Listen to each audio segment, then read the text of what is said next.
में जाते हैं, ये भ्रमण करते हैं व्याकरण मूल्य की, कहाँ इनसे साक्ष्य मिला है।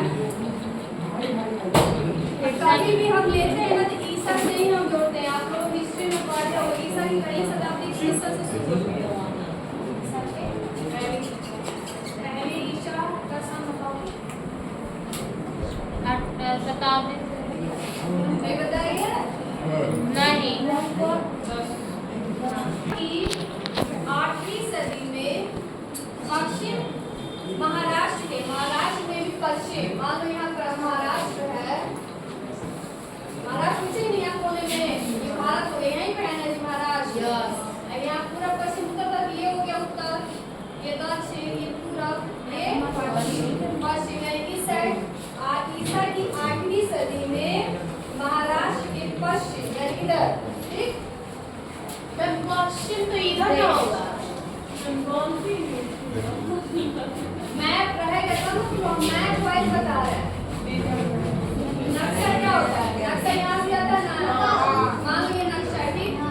एक और क्या क्या होता है? पश्चिम महाराष्ट्र के कोकण प्रदेश में, यानी कि कोकण जिला यहाँ पे खोद है, ठीक है, समुद्र किनारे कोकण, मैप रहेगा तो उसमें क्लियर हो जाएगा। कोकण प्रदेश में शिलाहारों का राज्य स्थापित हो गया था। शिलाहारों जो साम्राज्य था, उस साम्राज्य का नाम है शिलाहार। शिलाहारों का राज्य स्थापित हो गया था और 11वीं सदी में इनकी एक शाखा का राज्य कोल्हापुर सतारा प्रदेश में भी स्थापित हो गया, यानी इन्हीं का। अब जैसे से आपने ये लड़ा राजा, यहाँ पे राजा था, अपना जमीन का विस्तारित करना था, आगे बढ़ते गया, लड़ते गया और अपने कब्जे में करते गया। तो कब्जे में फिर 11वीं सदी में वो एक और शाखा यानी एक और ब्रांच बना दिया। ब्रांचेस समझ रहे हो, बैंक में बहुत सारे स्कूल का भी ब्रांचेस होता है, कोचिंग का भी ब्रांचेस होता है, वैसे ही अपने राज्य का ब्रांच कोल्हापुर और सतारा प्रदेश में भी स्थापित हो गया, वहाँ भी बना दिया था।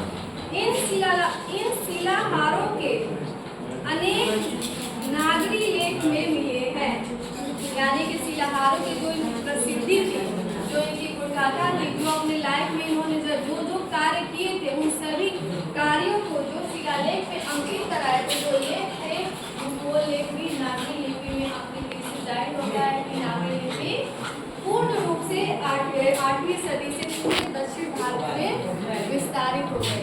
8वीं से 11वीं में इसका विस्तार हो ना इस राज्य का, इसमें दिया था। यहाँ से भी ये सभी साक्ष्य है पहले से। आप क्वेश्चन भी आएगा तो आपको बुक का इसका हेल्प लेना हो, कहाँ से कौन साक्ष्य मिला है, महाराष्ट्र में कौन सा साक्ष्य मिला है, ये लिखना पड़ेगा। बुक का हेल्प हाँ लेना हो,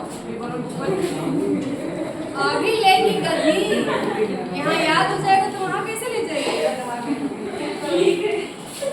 चलो आगे बोल रहे इसको लगा कि बुक का है। अब आगे चलते हैं। माइंड को देखो, एक ही चीज हम पता करें ना, सबको नहीं समझ में आएगा, हमको सबको रीड करना है, ऐसे नहीं पढ़ा देना है। पढ़ाना तो देख दिन पढ़ा हुआ तुम चले गए, समझाना है हमें आप लोगों को। 11वीं सदी से नागरी लिपि में प्राचीन मराठी भाषा के लेख मिलने लग जाते हैं, यानी 11वीं सदी से अब पूर्ण रूप से पूरे इंडिया में नागरी लिपि खूब जोरों से चल रहा है, यानी हर जगह अब सिर्फ नागरी लिपि का प्रचलन हो गया था। वही बोल रहे कि 11वीं सदी से नागरी लिपि में प्राचीन मराठी महाराष्ट्र